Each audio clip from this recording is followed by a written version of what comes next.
अपर police महानिदेशक पीयूष मोरिया ने त्योहारों को लेकर की प्रेस कॉन्फ्रेंस।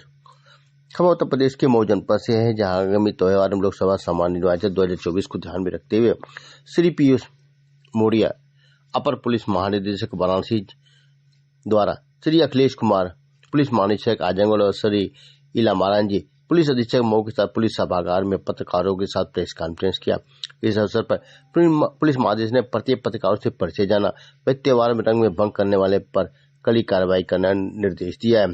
सभी लोग त्योहार को अच्छी तरह से मनाएं, रंग न खेलने वालों को जबरदस्ती रंग न लगाया जाए, कोई नया काम नहीं शुरू करना है, वही जनपद में त्योहार को शांतिपूर्ण तरीके से संपन्न कराना, यही हमारा संदेश।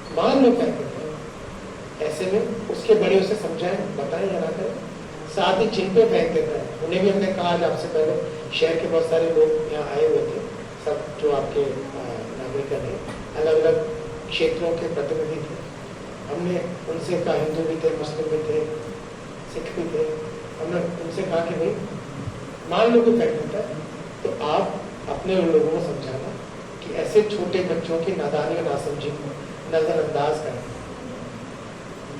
इनको काय करने ना दे, उनको काय कर दे तो नजरअंदाज करें। कुल मिलाकर हमारा मकसद ये है कि हम और आप मिलकर, और इसमें विशेष तौर पे आप सभी मीडिया के लोगों से कहना चाहता हूँ, आप सभी और हम सभी एक टीम जैसे हैं, इसको ठीक से कराने का दायित्व हम सभी का है और हमें इसे अच्छे से संपन्न कराना है। दूसरी बात, जो मोटरसाइकिलों पर बैठ के लड़के 4-4 की संख्या में निकल तेज गतियां चलाते हैं, मोटरसाइकिल कुछ नशे की हालत में भी होते हैं, उनके विरुद्ध भी कार्रवाई करनी पड़ेगी हमें और प्रतिकूल कानूनी कार्रवाई करने का बाध्य है। और आपको इसलिए बताना चाह रहे हैं कि आपके माध्यम से ये बात पूरे शहर तक पहुंच पाएगी।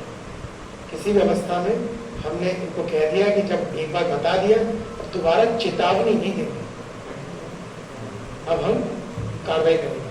और हमारे सभी थानों के थानाध्यक्ष जो है उन्हें बता दिया कि उनके क्षेत्र में भी हमने इस प्रकार देखा तो मान लेंगे कि ये कार्रवाई से अपेक्षित उन्हें कर देनी चाहिए, तुरंत पकड़े बिठाए और तब तक ना छोड़े जब तक कि त्योहार बीत ना जाए। ठीक बात है। दूसरी बात, जो होलिका दहन होता है उसमें होलिकाएं यदि माल को बाधित कर रही है और 10 दिन पहले से रख दी, हमने कहा उन्हें आयोजकों को समझा, भेज हटाओ या कागज को लिख के दो कि यहाँ के यातायात बाधित करने की जिम्मेदारी तुमने, यहाँ दुर्घटना, यहाँ ये जो अतिक्रमण हुआ है, सार्वजनिक स्थल पर कब्जा हुआ है, इसके जिम्मेदार स्वयं तुम हो, तुम्हें रखी है, देखो। अन्यथा उस दिन रखना जिस दिन होलिका दहन होना है, 4 दिन 10 दिन पहले से सड़क के बीचों बीच रखनी, ऊपर तार गुजर रहा है, बगल से ट्रक आ रहा है, रात के अंधेरे में गाड़ी वाला आके टकरा जा रहा है, उसमें कोई हेडलाइट तो लगी हुई नहीं है, उस पर लाइट तो लगी हुई नहीं है उस होलिका पर। ऐसे में हम में से प्रत्येक व्यक्ति का दायित्व है कि ऐसी बात को उजागर करें। आप लोगों का दायित्व है कि आप थाने को बताएं, और थाने का दायित्व ने एसपी साहब से भी कहा है, थानाध्यक्ष को कहें कि ऐसे तमाम लोगों जिस लड़कियों ने बुलाए, जो इकट्ठे लड़के होते हैं इलाके के, सब इकट्ठे हुए कहते हैं तब हमने एक समिति बनाई है, वो कर रही है, सभी का दायित्व समिति के उसके अध्यक्ष को बुलाएंगे, हम कहेंगे भाई क्या है, होलिका दहन करो, अपने धार्मिक कार्यक्रम में संपन्न करो, और यातायात को 10 दिन पहले से बाधित करने का तुम्हें कोई अधिकार नहीं है, साइड कर दो, बाद में बीच में रख दो। और अगर ऐसा नहीं कर रहे हो, इकट्ठे हो तो लिख के दो, तुम जिम्मेदार हो, जिससे कि हम बाद में तुम्हारे विरुद्ध कानूनी कार्रवाई करेंगे जरूर। ठीक है। दूसरी बात, रंग कहोगे होलिका का, तीसरा चंदा। कोई यदि किसी से एक्सटॉर्शन कर रहा है, जबरदस्ती चंदा ले रहा है, इकट्ठे हुए लोग मान गए आप देंगे नहीं, फिर आप उसकी जो है शीशा तोड़ दिया, उसको धमका दिया, ऐसा कुछ कर रहा है तो हम उसमें जो कानूनी धारा है उसके अंतर्गत मुकदमा पंजीकृत करेंगे। तो एक्सटॉर्शन हो, तो मैं आपको ये बताना चाह रहा हूँ ऐसा ना हो, क्योंकि लोग स्कूल कॉलेज के बच्चे ऐसा कर रहे हैं, आपके माध्यम से बता दें कि ऐसा करना, अरे पुलिस कानूनी कार्रवाई करेगी, बताना चाह रहे हैं कि कानूनी कार्रवाई चाहे जिस धारा में करनी पड़े वो करेंगे। तो अगर हमने सबने अच्छे से शांतिपूर्ण त्योहार मनाना, तो बड़े अच्छे से बनेगा, बस कोई किसी के साथ जोर जबरदस्ती नहीं करे, कानून का उल्लंघन न करे। अपने स्वयं के लिए तेज गति से मोटरसाइकिल चला रहे, दुर्घटनाग्रस्त हो जाएंगे, माँ बाप परेशान होंगे, इसलिए ऐसा भी एमपी एक्ट के अंतर्गत और जो कानूनी विधिक प्रक्रिया उसके अंतर्गत कार्रवाई करनी पड़ेगी।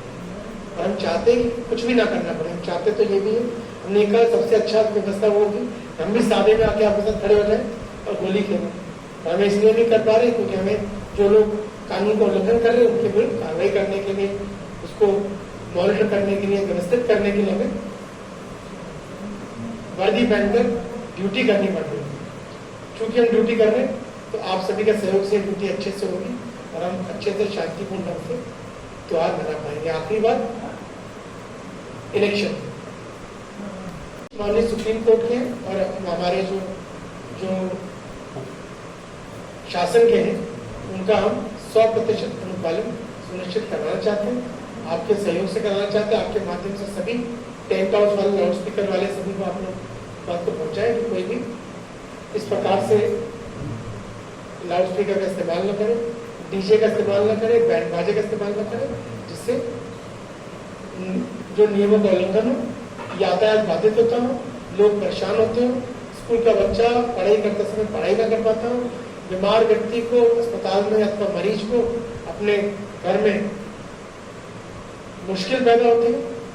हम आवाज जो जोरों से पहुंचानी है उस व्यक्ति तक पहुंचाए जो उस पूरे कार्यक्रम में सम्मिलित है, उस पूजा में, उस नमाज में, उस आरती में जो सम्मिलित है, जो उस परिसर के अंदर है, उन तक सुनाने योग्य आवाज तो ठीक है, पर जिस व्यक्ति का इससे लेना देना नहीं है, जो सड़क से गुजर रहा है, जो अपने घर में सो रहा है, जो स्कूल में पढ़ रहा है, उस तक आवाज पहुंचाने का या नॉइज पोल्यूशन करने का हमें कोई अधिकार नहीं है। इसलिए इस प्रकार का नियम बनाया गया, इसका सभी लोग अनुपालन करें। बैंड वगैरह भी इस तरह से बजे कि जो है बारातें जो है 10 बजे से पहले तक बैंड बजवा लें। सुबह यदि बैंड वाले बजाते हैं तो आयोजक के साथ साथ उस बजाने वाले के मुद्दे में कार्रवाई से कहीं अक्सर वो ऐसा करते ही हैं। पर आपसे बताना चाह रहा हूँ कि ये बात हम पर, आप पर, सब पे लागू होती है। जो व्यक्ति आपसे मिले और आपसे मिलकर जाए, परेशान हो, गलती पे ना हो, सही हो, तो फिर आपसे मिलकर वो कुछ राहत महसूस करें। ऐसा हमारा पुलिसकर्मी का, हमारा आपका सबका व्यवहार उसके साथ होना चाहिए। दूसरी बात, जो भी घटना घटती और व्यक्ति थाने पर पहुंचता है उसकी सुनवाई अच्छे से हो। जब वो बात कहे तो भी सारा ध्यान सुनने वाला उसकी बात पर हो। ऐसा ना हो कि एक के साथ हम अन्य 4 कामों में लीन हो, आधी अधूरी बात सुने और फिर आधी अधूरी कार्रवाई करें। हमारी कार्रवाई जो अपेक्षा अनुरूप पूरी होनी चाहिए। हमारी विवेचनाएं समय से निस्तारित हो। यदि कोई घटना घट गई है, कोई व्यक्ति शिकायत लेकर पहुंचा तो अपेक्षा करता है कि उसके घर पर कोई पुलिसकर्मी उसके समाधान के लिए तुरंत पहुंचे। समझो चोरी हो गई है, डकैती हो गई है, घटना घट गई है, किसी के कोई लड़का लड़की का कोई विवाद हो गया,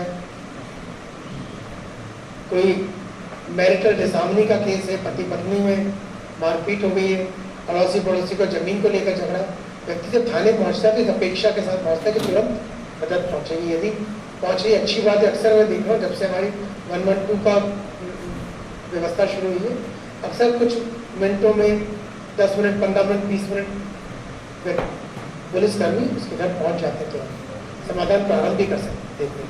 इसी प्रकार हमारे थाने के लोग भी समय से जाते हैं, पर यदि कहीं पर देरी लगती हो तो हमने उन्हें कहा भाई देरी लगनी नहीं चाहिए। ये भी बताया कि कई बार कुछ इलाकों में घटनाएं ज़्यादा घटती हैं। एक चौकी इंचार्ज के इलाके में जमीन के विवाद ज़्यादा, 20 प्रार्थना पत्र उसके यहाँ पर पड़े हुए उसकी डायरी में और सारे उसे निस्तारण के लिए मिले हुए। एक दूसरा दूर में चौकी इंचार्ज या बीट का सब इंस्पेक्टर या सिपाही है, उसके यहाँ कोई घटना नहीं घटी, वो एकदम फ्री, उसका एक भी प्रार्थना पत्र नहीं। हमने कहा ये जरूरी नहीं कि उसी चौकी का चौकी इंचार्ज जाए, अब उसका 20 है वो 20 दिन में जाएगा और 15 लोग बैठे हुए जो खाली है उनका रहे नहीं कागज, उनसे लेकर बांट दो सबको, पर जो आज जाना है वो आज ही जाना चाहिए। यूनिफॉर्म वर्क डिस्ट्रीब्यूशन, जिससे कि सभी लोग अपना अपना काम समय से कर दें। अदरवाइज ये 20 कागज लेकर छुट्टी चला गया, जब आप थाने पहुंचे और थानाध्यक्ष ने कहा कि भाई अब वो छुट्टी से लौट के तुम्हारा काम करेगा, ऐसा नहीं।